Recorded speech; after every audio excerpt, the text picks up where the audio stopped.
Welcome to The Intentional Exit, a leadership legacy podcast for those who don't just want to retire, but want to do it well.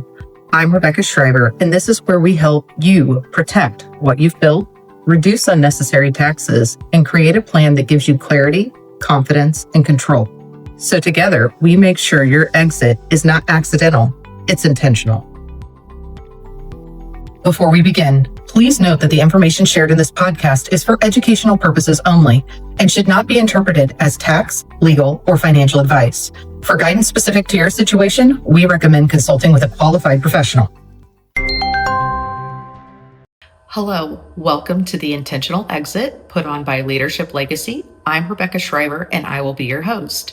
So today in episode 3, we are going to start to focus in a little bit on the safety first strategy. So in the first 2 episodes, we kind of talked a little bit about how taxes can affect our retirement. We talked a little bit about that income. We talked about when you shift from the accumulation phase into the distribution phase, how important it is to kind of look through those expenses and how those can drive the bus.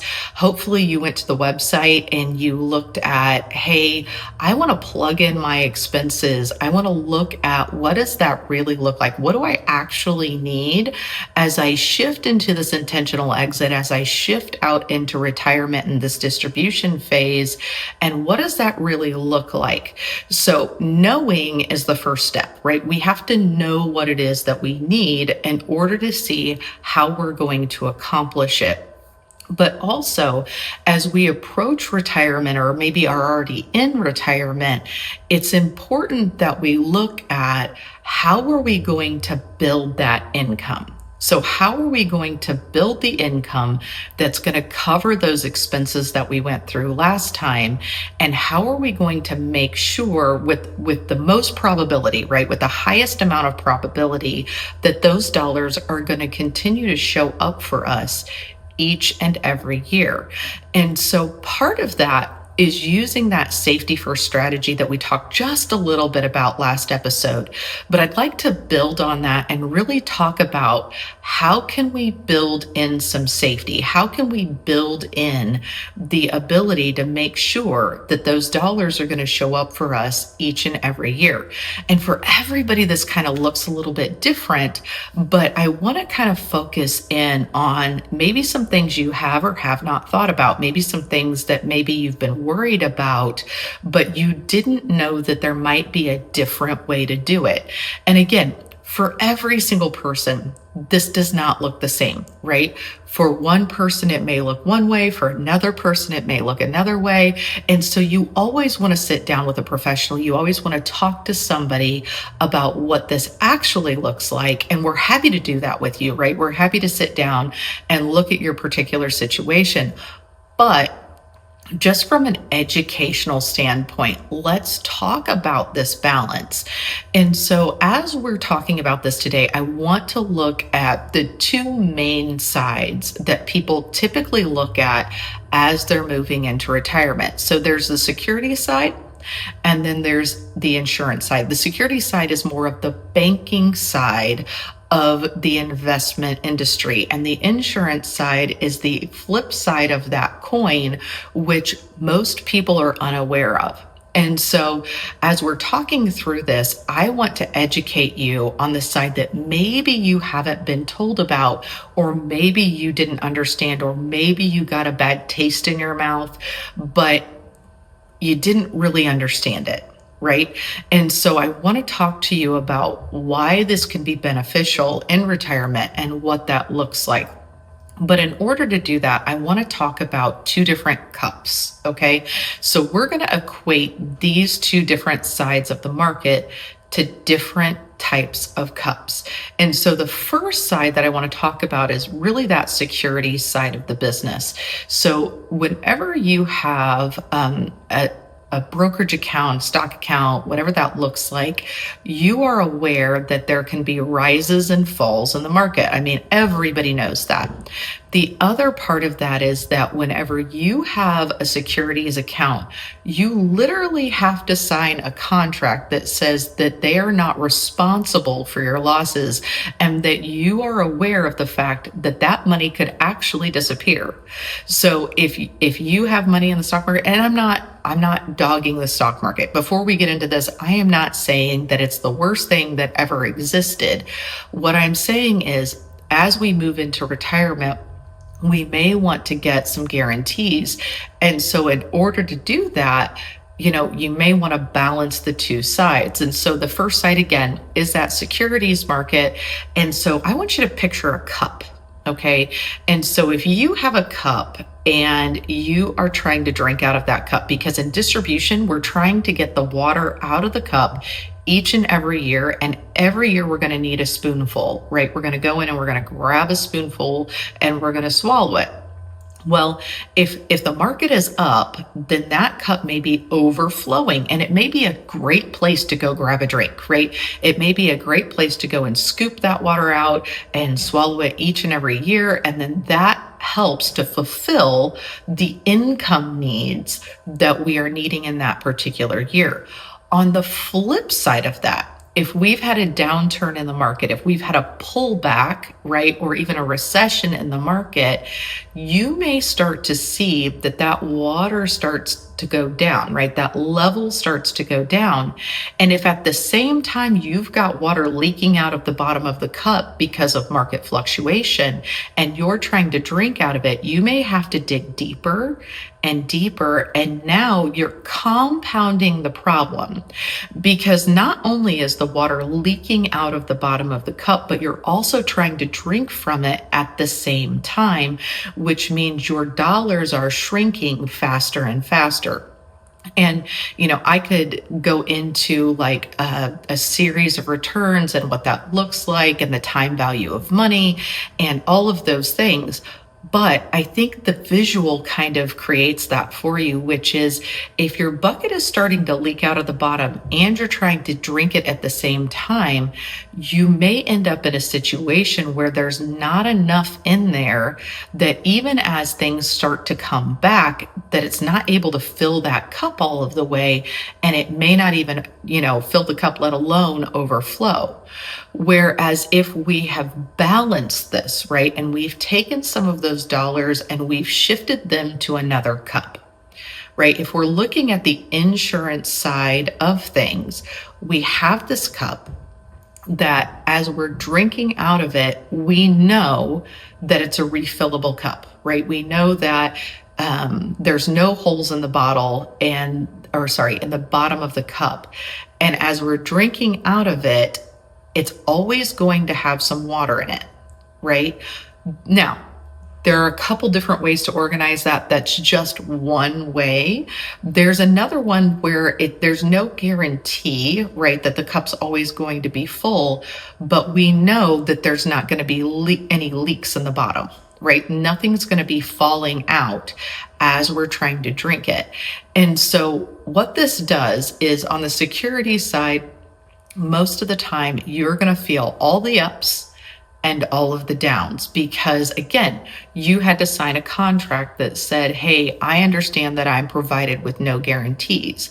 However, on the insurance side of things, they have to provide you with guarantees. It is their job. There's literally a page inside of these contracts that says guarantees. Right? Because in order for it to be considered insurance on the investment side, they have to provide you with a guarantee. And a lot of those guarantees look like, hey, if the market goes down, we've created a floor that you're not going to drop below, right? So you may not gain anything in the market, but you also aren't going to lose anything in a down year. But it is still based, or some of them, right? There's different types, but there's still some that are based on the market itself. So it's called indexing, right? And so indexing, whenever it's done well, allows you to participate in a portion of the upside of the market with the downside having a floor, and each and every year. So let's say you were inside of this particular insurance product and it's based on the S&P 500. I'm just using one example. Know that there are multiple examples. But let's say that, the index that you're in is based on the S&P 500. And over a year's time period, the index went up. Let's say it went up 10. Okay. And you get 70% of whatever that S&P index did. So instead of getting 10, you're not getting 10, because anytime that you are doing an investment, there are both good and bad sides. But in that year, because the market got 10, you get 70% of whatever that index did.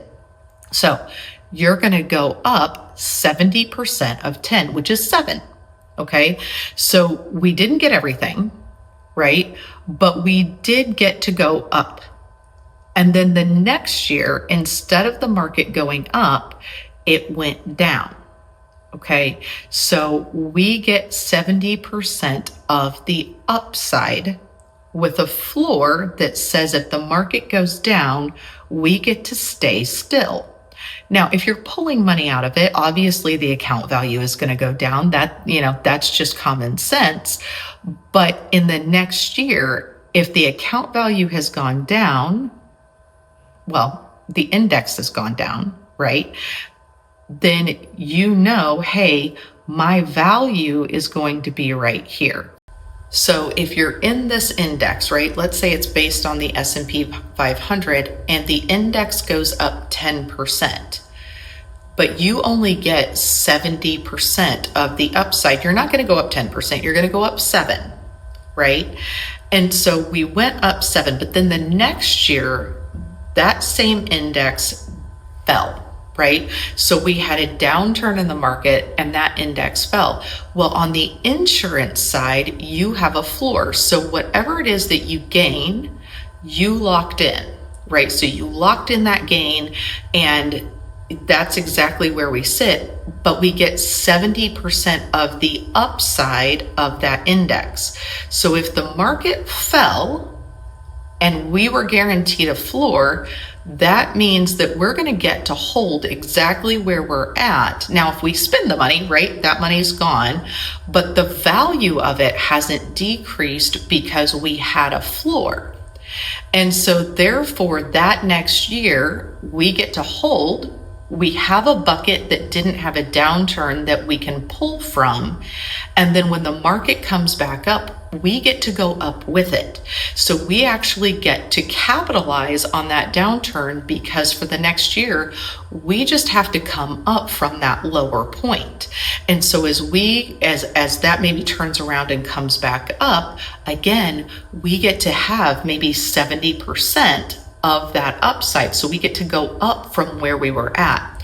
Whereas if we're on the securities side, I'm going to do a little math problem with you that will maybe help you to see. And it's going to be a little bit extreme. I'm going to tell you that right up front, but it's going to be a little bit extreme because I want you to be able to see how this kind of plays out.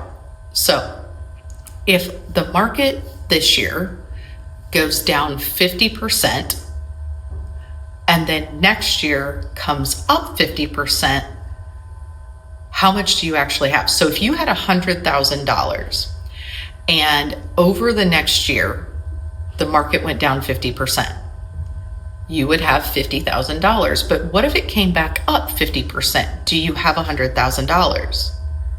No, you don't.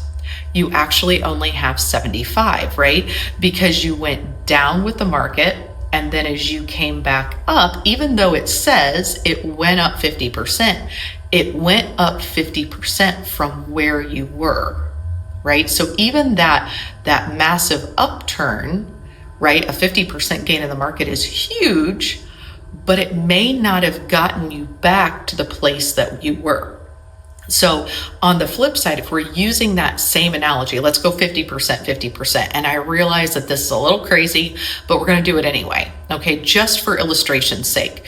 So if you're sitting on the insurance side, and let's say that it says that you get 70%, right? We talked about that just a minute ago. And you were at $100,000 and the market let off 50%. Okay, so the market let off 50%. And then you didn't lose any money, right? Your account value didn't go down simply because you had a guarantee in place. And then the following year, the market comes up 50%. Everybody else is at 75,000. Anybody who's in the straight market, right, based on our illustration, is at 75,000. But you got to come up from the previous year up that 50%. But wait a second, you don't get everything, right? You get 70% of whatever that looks like. So that's about $35,000, which means you get to add $35,000 onto your $100,000. So even though the market went down and you didn't gain anything, but you didn't lose anything, you held steady. And then when the market came back up, because we're always looking at it in a 1-year period or a 2-year period, you get to have 70% of that upside. Well, what we've shown is over normal periods, right? Over normal market periods, that safety first strategy a lot of times will beat out what the securities market does. It will actually outperform getting the full upside, but also the full downside of the market. Now, I know, I promise you, I've sat in too many appointments. I know exactly what a couple of you are thinking. They're saying, well, but if we were looking at the last several years, wouldn't the securities side of things kind of outbeat this side? And I would tell you, yes, they would, right? Absolutely they would, because we have done nothing but go up and up and up and up.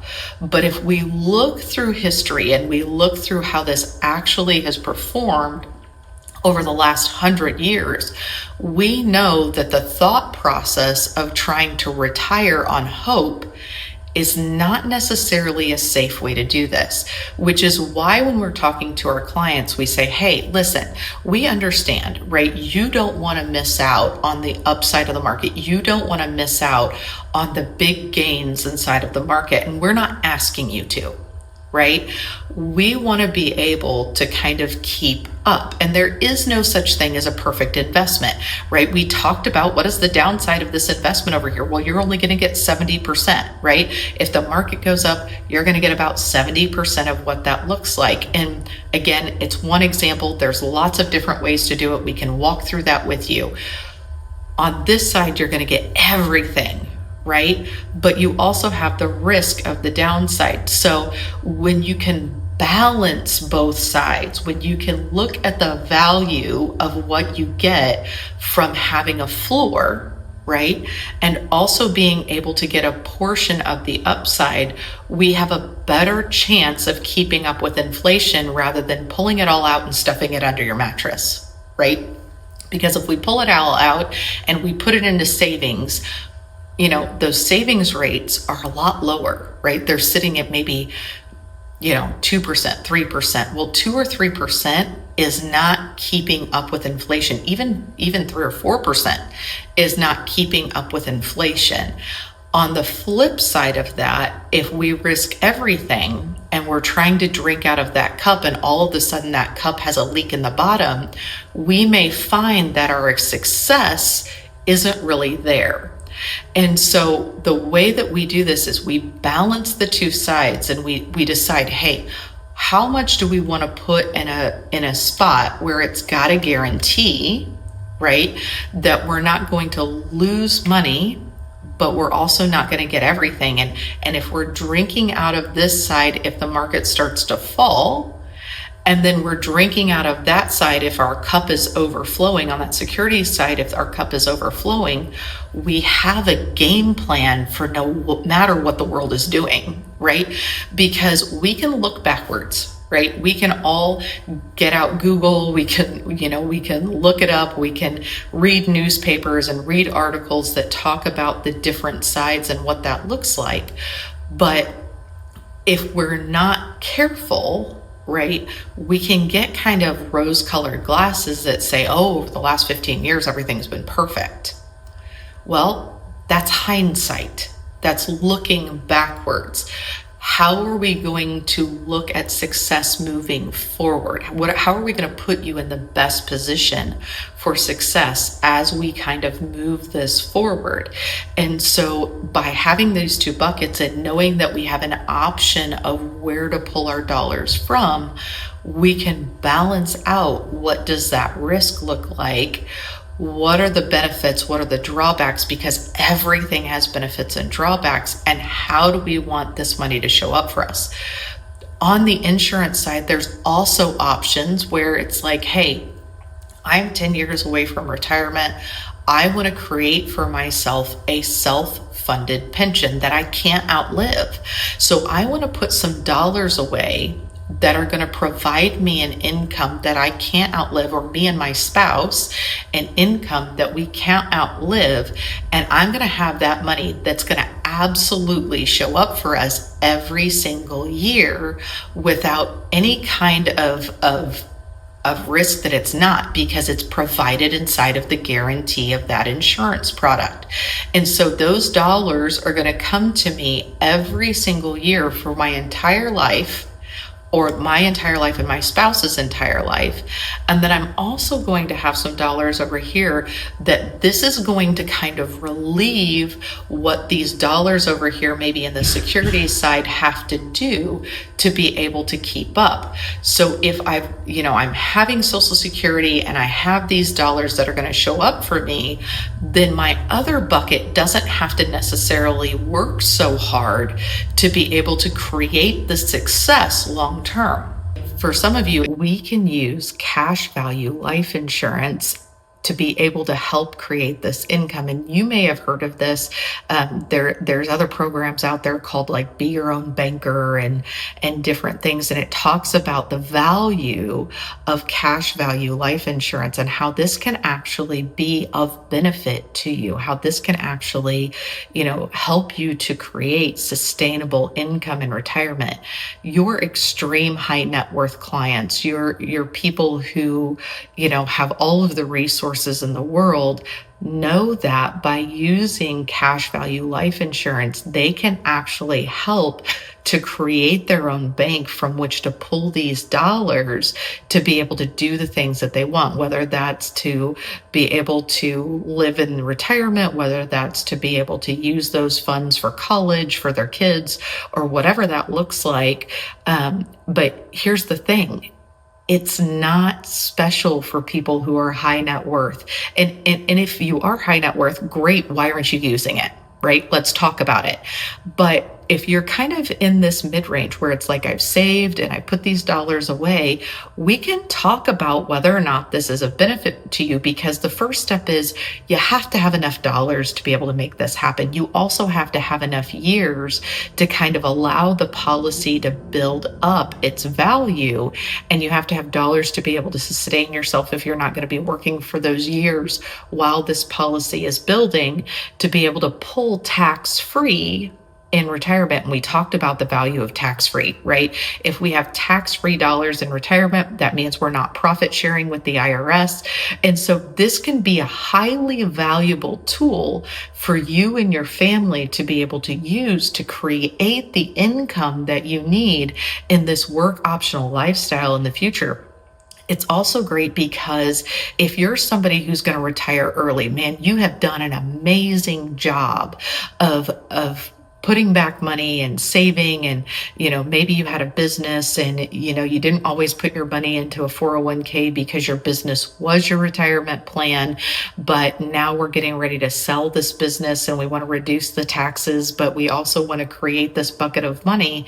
We can put dollars into a life insurance policy for some people, right? Not for everybody, but for some people, we can put those dollars into a life insurance policy and kind of mimic those retirement dollars as they come out to you. And so this kind of brings me back to, when we're talking about money, the goal is to get it to show up. right? And not all money has the same value. We've got pre-tax, post-tax, tax as you go. We're not going to go into that today. That'll be a future episode. But as these dollars come back to you, what matters is you can spend them consistently, right? They're going to show up every single year.